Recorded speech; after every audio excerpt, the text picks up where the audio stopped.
Okay, thank you very much, and thanks to the organisers for the invitation to speak. I'm not sure I've got a great punchline to the joke, but maybe it should be more about the Magnificent Seven, which coincidentally, one of these beautiful coincidences, was released in the UK on International Quantum Day of 1961. Who would have believed it? So Sir Peter perfectly introduced my first slide earlier on. So I won't say too much more about the National Quantum Computing Centre. We've been around now for 5 years. Our focus has been on scaling quantum computing, both thinking about scaling the technology and increasingly about how we scale the user community. And one of the watchwords in thinking about what the NQCC should be was collaboration. And I thought I would just maybe put some numbers on that, which is not something we always talk about. So we now have over 25 collaborations with different institutes and entities on technology, on hardware, software, and cold atoms, superconducting, and trapped ion platforms. On applications, 25 different research projects with 41 different industry partners that we've been working on applications. And then on skills, recognizing we can't do it all, but we want to contribute. Now close to 6,000 public engagements on quantum and understanding the role of quantum computing in society and the economy. Almost 600 have gone through our online training platform, 60 with our continuous professional development at the University of Bristol courses. We have 9 PhDs that we've sponsored, 3 early career fellows. So all of these things add up into creating that workforce that can support quantum for the longer term. So what I wanted to talk about was kind of innovation pathways around research, applications, hardware, and the user engagement, and 3 topics in particular. Our Spark program on industry engagement, on our Quantum Access program, which is thinking much more about government and the academic community as users, and then I'll talk a bit about the testbed program, which has been running for the last 15 months or so.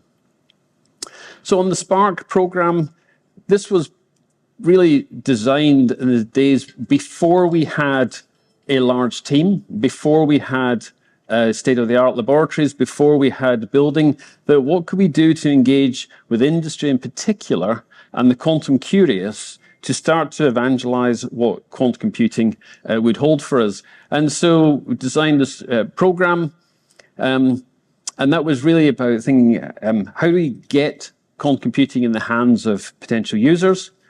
What sort of expertise and technical support is needed to write real code and actually start to explore real applications? How do we bring best practices together and get people to talk to each other, particularly from disparate industry sectors? So areas such as healthcare, defense and aerospace, perhaps the financial services community, who wouldn't normally be talking together, but actually have a shared interest through the nature of the algorithms and developing this new technology. And then, of course, thinking about skills and how do we bring through the next generation of users.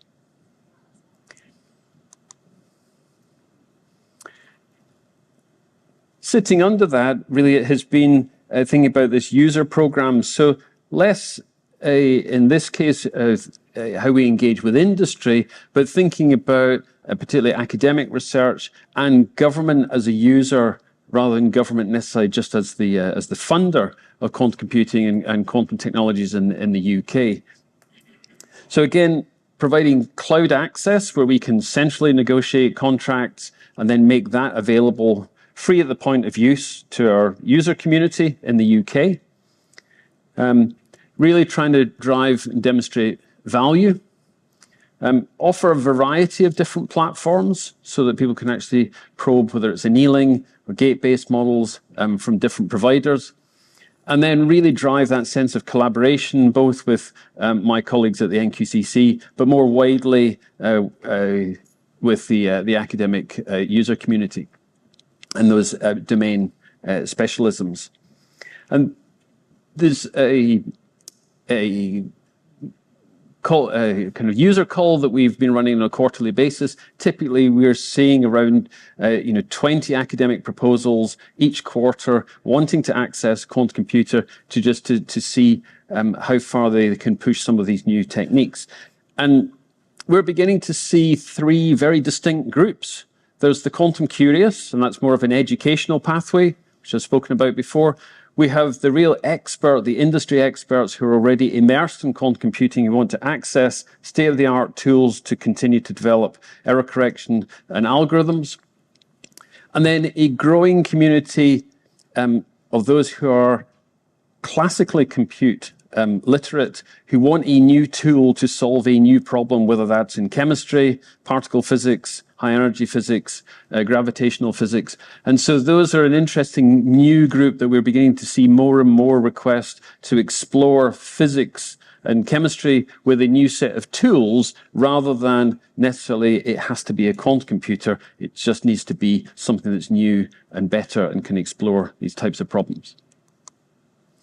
And then the third area has been our testbed initiative, and this has been about bringing on-premises capability under one roof at the NQCC, allowing us to evaluate state-of-the-art and understand what's capable, to support user adoption, so really to give people access to those on-premises machines with the support of our staff at the NQCC to drive that user adoption, and then also to grow users across the public sector. And we're seeing a growing variety of use cases and interests across UK government from different departments, the Home Office, Ministry of Defence, from National Security, as you might expect, but also from National Health Service, from Department for Transport, and also thinking about energy utilisation and future telecoms. So we ran an expression of interest. We had nearly 50 proposals around of differing maturity, of proposals that would put testbeds into the UK. We then ran a competition alongside Innovate UK with government investment of £30 million, and 7 commercial systems were then funded across 5 different modalities. And those projects initiated in January of 2024. Now, we knew that this was a real challenge to the providers, and how fast could they move to actually get from their R&D lab to deploy hardware into the NQCC within a 15-month period. And I have to really commend our 7 testbed partners in the way they've approached a really tough problem to move with immense agility, and to work with us and our Innovate UK colleagues to satisfy that this is still a public money pre-procurement contract, and to meet those milestones. We've got 4 systems that are now deployed, and 3 that are soon to be deployed over the next few weeks. 2 of those systems that have been deployed are already outperforming in a variety of different metrics from their R&D counterparts from those different providers. We've worked with Innovate UK to actually provide some contract extensions. So 5 of the 7 providers had an additional quarter, which has meant that we could really continue to focus on the most performant systems rather than an artificial deadline that happened to coincide with government funding cycles. We're working with each of the providers at the moment to think about what's the follow-on to those contracts, and there are already other Innovate UK programs that have started to work on elements of how this testbed program will follow on, but actually we want to follow on working with each of the providers individually, and that will look very different depending on the maturity profile and the needs of those individual providers rather than us imposing one size fits all. Actually, we want to really have that as flexible as possible. And then we're working very closely with Elham and her team at the University of Edinburgh, the Quantum Software Lab, to build a test and evaluation program, and that's getting underway. So we had this 15-month period, build and commissioning, actually bringing 7 platforms into the NQCC, and then a 24-month period of technical evaluation that is now underway. And that's built on a piece of work that we commissioned that was led by National Physical Laboratory, but in collaboration with the NQCC and a variety of other academics and theorists around the UK, which has resulted in a fairly recent review paper by Lal et al. In the reference to the archive there. It's a weighty tome, it's about 125 pages, but nevertheless, it brings together all of the current benchmarking standards, all of the different verification techniques across the different modalities, and start to think about how we can make resource estimations based on algorithm and application development. So that's what we've been using to start to build out a program. There's not any lots of detail on here, but just to say that we had to go through onboarding, training, bringing the team together, designing the test regimes before the test beds were actually implemented. And now we'll go through an exercise in evaluating, characterizing, benchmarking, thinking about the noise and error correction, evaluation and verification, and then most importantly, thinking about use cases and applications exploration as we get familiar with each of those platforms. We've heard several comparisons, lots of numbers on this slide, but heard several comparisons with the DARPA Quantum Benchmarking Initiative over the past couple of days, or earlier on today. And it's fair to say that these programs have had a different objective, but actually there's a lot of similarities and some areas that are clearly quite different. So we were very focused on what can we really demonstrate towards quantum advantage with NISC-era machines as a test bed, and to move quite rapidly to inform both the scientific community and government.